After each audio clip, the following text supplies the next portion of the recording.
की जितनी भी चीजें सबकी सब मिथ्या है, लेकिन काम, क्रोध और लोभ ये असत्य है।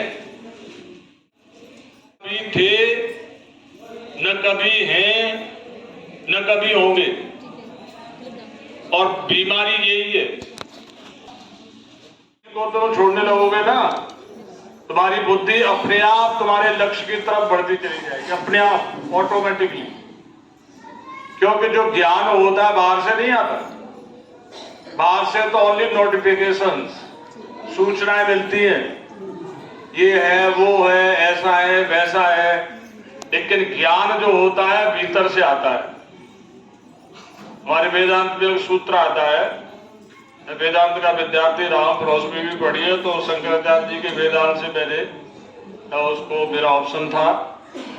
तो वेदांत में आता है, ये जितनी भी चीजें हैं सारी की सारी चीजें अज्ञान से आती है। अभेद दर्शनम ज्ञानम, ज्ञान भीतर से आता है। जहां न राग रहता है न द्वेष रहता है। राग द्वेष की स्थिति से दूर रहने की स्थिति में ज्ञान बुद्धि में अपने आप आता है। और बुद्धि में जो ज्ञान है भीतर नहीं है, बहुत भीतर है, बाहर नहीं है। हमारी बुद्धि के ऊपर मल माने गंदगी, विक्षेप मीन्स चंचलता, आवरण मीन्स अज्ञान, ये तीन चीजें बुद्धि को ढक लेती है और ज्ञान ढका रहता है। ज्ञान माने विचार मीन्स विवेक, सही और गलत का फर्क। सही और गलत का फर्क करने लग जाएगी बुद्धि तुम्हारी, तुम स्वयं अपने जीवन के विधाता बन जाओगे। उसके लिए फिर जो तुम्हें चाहिए वो तुम्हारी बुद्धि तुम्हें वहां तक पहुंचा देगी जहां से भी चाहिए। उस ज्ञान को प्राप्त न करके मजहबों में अटक के रह जाते हैं।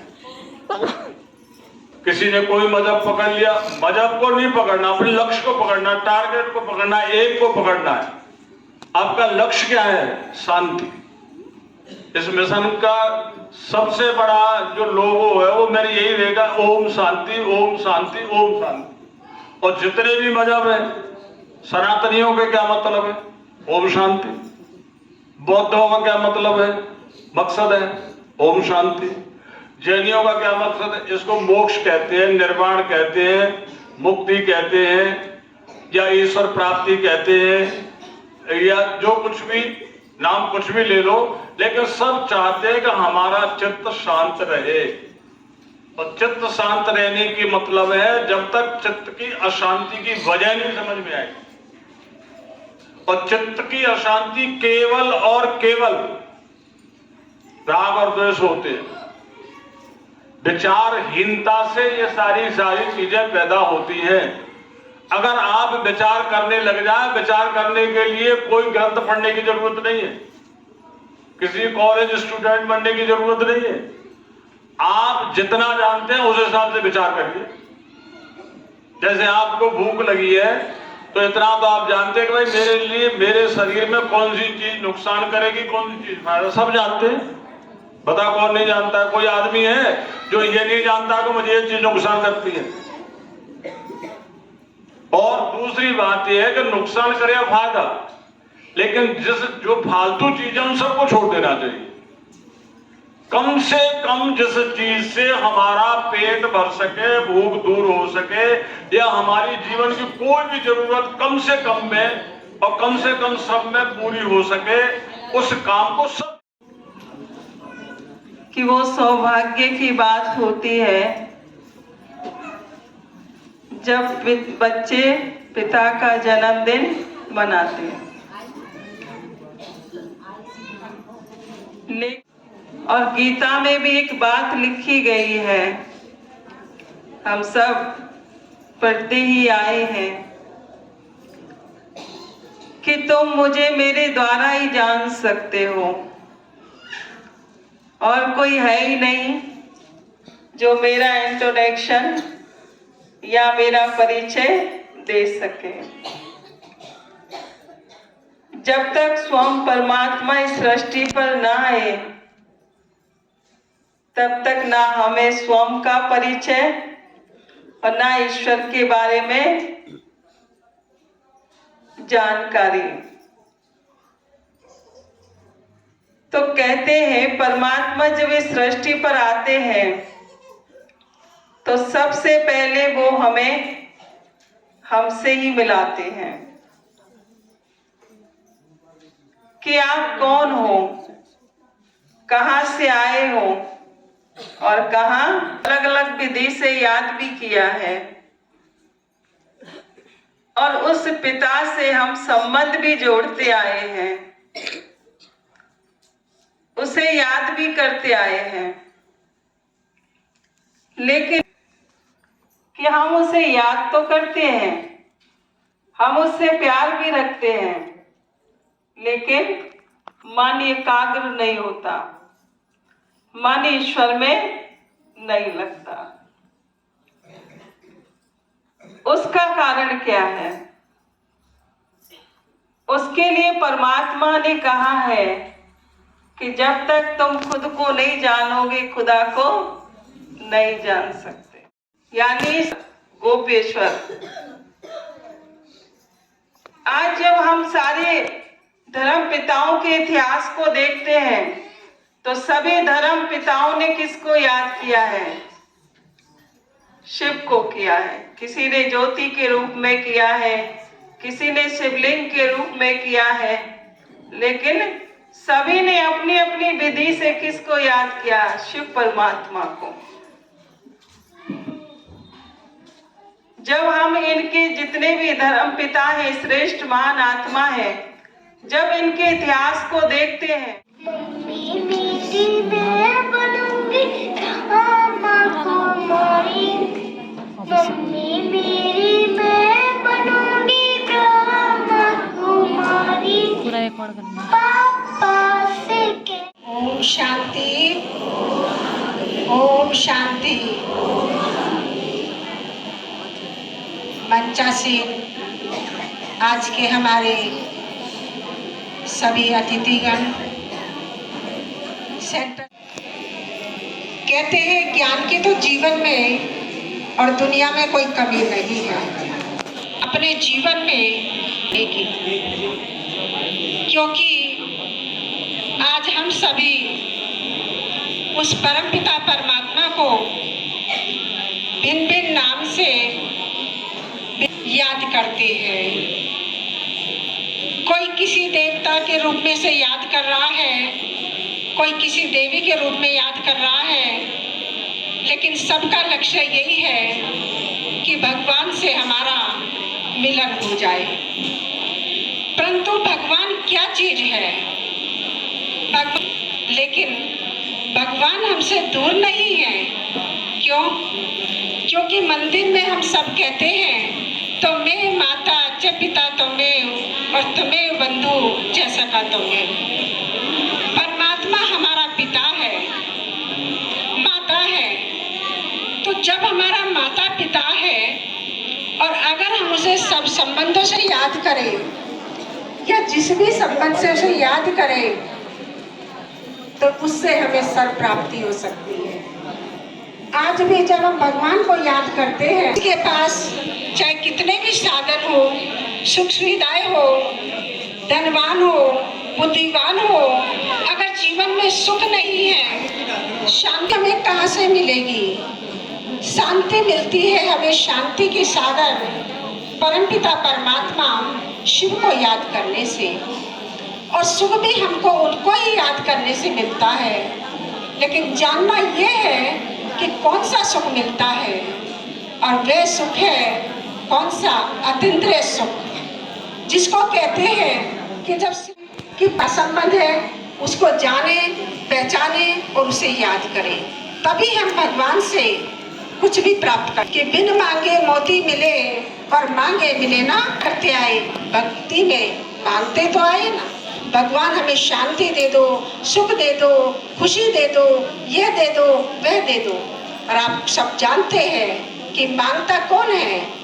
मांगता कौन है? भिखारी। तो हम कोई भिखारी तो नहीं है ना। भगवान क्या कहता है? अगर आपके घर पे कोई भिखारी आ जाए, हम सरल शब्दों में कहते हैं भगवान को याद करना, कहते ना मेडिटेशन। कहते ना कि साधना करो, जैसे कहते ना साधना बहुत जीवन में जरूरी है। तो साधना तो हम करते हैं, लेकिन फिर भी हम भगवान से मिलने से वंचित हैं। अगर हम साधना को या मेडिटेशन को एक सरल शब्द में कहे कि याद करना कोई मुश्किल नहीं होता। कहते हैं ना जिससे प्यार होता है उसको याद करना बहुत सरल हो जाता है। अगर हमारा परमात्मा से प्यार है, हम क्या कहते हैं, हमारा प्यार है तो क्या कहते हैं, उसे याद करना जरा भी मुश्किल नहीं है। इसलिए हम परमात्मा को बहुत प्यार से याद करें, उससे हम अपना संबंध जोड़ें। आज मानते तो सब भगवान को है, लेकिन सबसे मेन बात, अगर भगवान की मानने लग जाए तो हमारा जीवन श्रेष्ठ बन जाएगा। भगवान क्या कहते हैं, भगवान हमसे क्या चाहते हैं, अगर हम ये बात अपने दिल में पक्की कर लें तो वास्तव में हमारा जीवन श्रेष्ठ बन जाएगा। इसलिए आज के शुभ दिवस पर हम सभी यहाँ पर इकट्ठे हुए हैं और आज का जो दिवस है बहुत ही खास दिवस है। इस दिन हम विशेष प्रतिज्ञाएं भी कराते हैं, संकल्प कराते हैं। तो हम सब इसी प्रतिज्ञा को करें कि हम अपने आप को जाने, हम कौन, उस पिता परमात्मा को जाने, हमारा पिता कौन, उससे हमारा संबंध जोड़े। उससे हमारा संबंध क्या है हैं तो विशेष 5 चीजें भी हम उस पर चढ़ाते हैं। तो आज से हमें बेर नहीं चढ़ाना है शिव पे। जब व्रत रखते हैं तो 5 चीजें चढ़ाते हैं ना, बेर चढ़ाते हैं, लेकिन आज से हम अपना बैर चढ़ा देंगे। जो आपसी बैर है ना हमारा, उसे शिव पे अर्पित करेंगे। दूसरा, फिर काम क्रोध के कांटे हम उसे चढ़ाने का व्रत लेंगे कि आज से मुझे क्रोध नहीं करना है। फिर मंदिर में जाते तो क्या कहते हैं, विषय विकार मिटाओ पाप हरो देवा। तो यानी मेरे अंदर विष भी और विकार भी है। तो आज ये मैं दृढ़ संकल्प कर लूं कि मुझे अपने विष और विकार परमात्मा पे अर्पित कर देने हैं। तो यही वास्तव में हमारा सच्चा व्रत होगा। और जब हम इन चीजों का व्रत रखेंगे तो हमारे अंदर देवी गुण स्वतः। शारीरिक स्तर पर यदि आपको कोई भी व्याधि हो जाए, रोग हो जाए, शरीर दुखता है, तो आपकी समस्या। तीसरी समस्या जो होती है रिश्तों में खटास। लेकिन ये सारी ही चीजें आती कहां से? इन सब का जन्मदाता कौन है? एक विचार जो हमारे अंदर नकारात्मक रूप से पनपता है, वो हमें स्तर से नीचे करता जाता है। बीमारी होगी और विचार क्या आया, मैं ही ऐसी क्यों, मुझे ही ये रोग क्यों आया, और हम बार बार उसके विषय में यदि सोचते रहते हैं। अब हम यहाँ पर आ जाए हैं, सभी लोग जरा ध्यान से सुनेंगे। मैं अपनी जर्नी बताती हूँ कि आज से 14 साल पहले मैं घोर डिप्रेशन में थी। इतना डिप्रेशन कि आप सोच भी नहीं सकते। और आज मैं आपके सामने एक सशक्त महिला के रूप में कैसे पहुंची। शिवानी दीदी का नाम कितने लोगों ने सुना है? उस डिप्रेशन से बाहर लाने में शिवानी दीदी के सिर्फ वीडियोस देखा करती थी, जहां से एक मोटिवेशन मिला। वो बात करती थी हमेशा वाइब्रेशन की, सकारात्मक ऊर्जा, सकारात्मक विचार, सकारात्मक वाइब्रेशन। तो मेरी जो विद्या है उसमें भी वाइब्रेशन का सारा खेल है।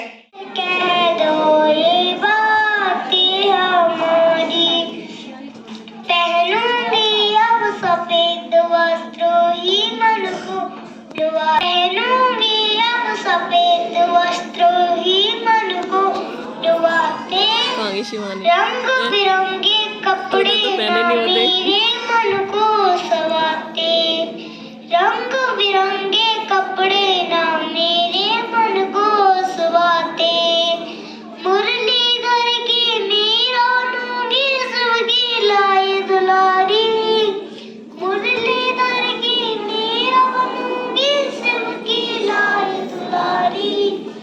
ओम शांति।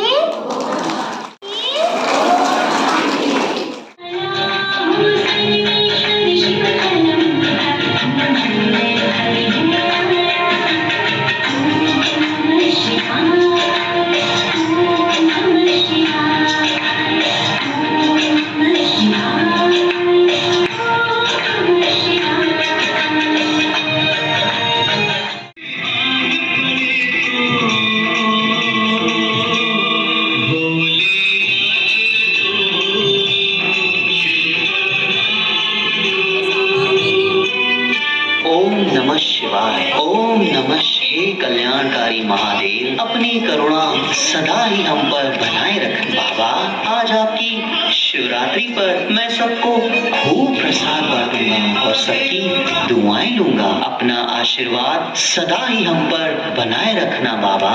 तथास्तु।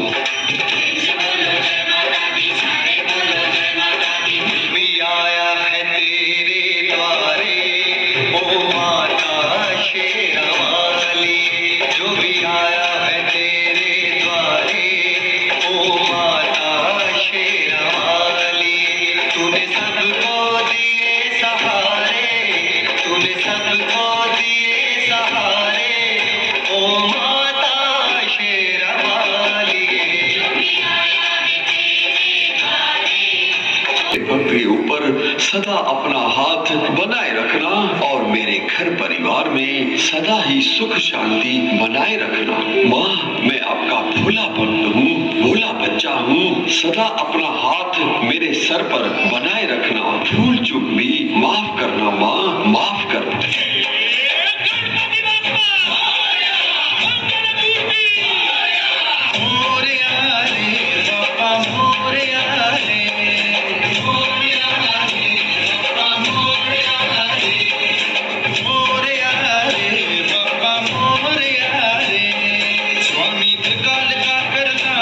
तो विघ्न विनाशक हो, हे बप्पा, आप ही तो मेरे विघ्नों को हर सकते हो। आप अपनी कृपा दृष्टि, अपनी छत्र छाया मुझ पर बनाए रखना। अरे दुलारे, आज तो शिवरात्रि है और तुम आज भी माँ दुर्गा की पूजा कर रहे हो। दिन बदलने से नियम थोड़े ही बदलता है। वो कल भी मेरी माँ थी, आज भी माँ है। और प्यारे, तुम भी? अरे आज तो गणपति के पिताजी का दिन है, आज तो तुम्हें शिव की पूजा करनी चाहिए। जरूर करनी चाहिए, लेकिन पहले अपनी बप्पा की तो कर लो। अच्छा, तुम ये बताओ, गणपति किस बात में कम है? गणेश जी के तो 8 अवतार हैं, जैसे वक्रतुंड, एकदंत, गजानंद, महोदरा, लंबोदरा, विघ्नहर्ता, जिन्होंने मत्सरासुर, मदासुर, क्रोधासुर, ममतासुर, अहंकारासुर आदि आदि का वध किया है। इसीलिए सभी देवताओं से पहले गणेश की पूजा होती है। अरे भाई, आखिर गणेश जी को जन्म किसने दिया? अरे माँ के बिना बेटा कहाँ से आया? ये तो माँ के आशीर्वाद से ही गणपति जी इतने बड़े बड़े कार्य करते हैं। मेरी माँ तो सबसे महान है, जिसने 9 अवतार लेकर शुंभ निशुंभ, महिषासुर, चंडमुंड, रक्तबीज जैसे राक्षसों को मुंह की खिलाई। शिव जी को पाने के लिए वर्षों घोर तपस्या की और अनेक जन्म लिए, तब जाकर उनकी कृपा और शक्ति से उन्हें शिव जी प्राप्त हुए। महादेव की अर्धांगिनी बनने से ही तो उनकी महिमा है। अरे शिव जी के आगे तो कामदेव भी नहीं टिक सका। और हाँ, भगवान शिव ने जलंधर, शंखचूड़, अंधकासुर, गजासुर जैसे राक्षसों को मार दिलाकर जग की रक्षा की है। और शंकर जी की तीसरी आंख खुलते ही सब कुछ नष्ट हो जाता है। इतने महाबली हैं महादेव। गजानंद, विनायक, गजानंद, महादेव, विघ्न विनाशक, सिद्धि विनाशपति, आप सबकी आवाज देवलोक में सुनकर मुझे नीचे आना पड़ा। आज तो बहुत ही महान दिन है और प्यारे, दुलारे और न्यारे जैसे महान भक्तों में क्या चर्चा चल रही है? नारद जी, आप ही बताइए, गणपति की पूजा सबसे पहले होती है तो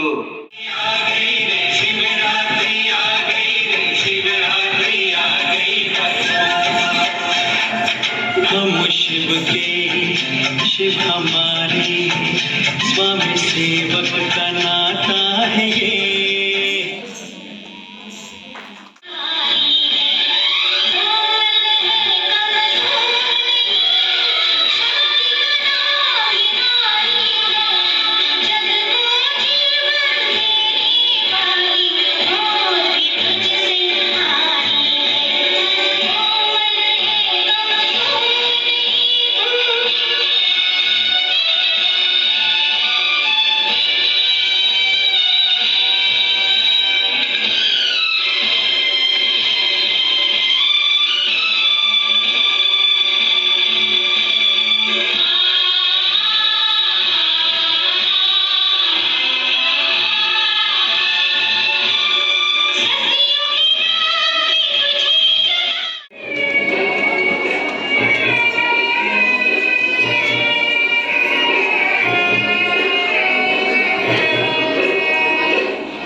तिष्ठतु मानस राजहंस प्राण प्रयाण समय।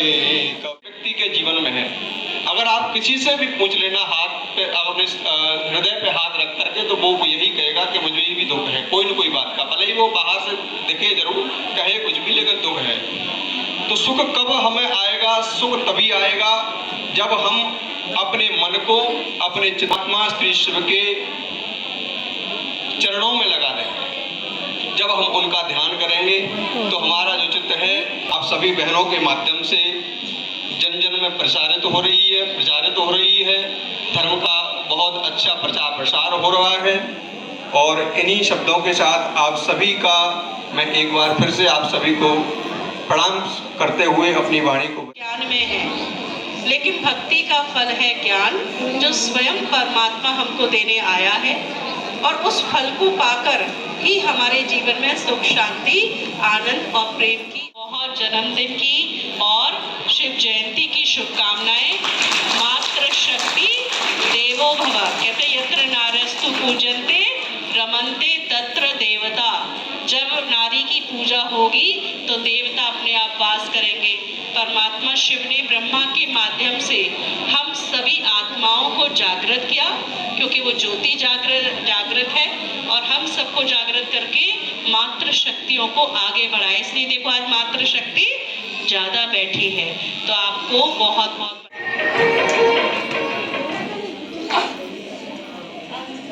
बनेंगे, स्नेह युक्त बनेंगे, मनसा वाचा कर्मणा,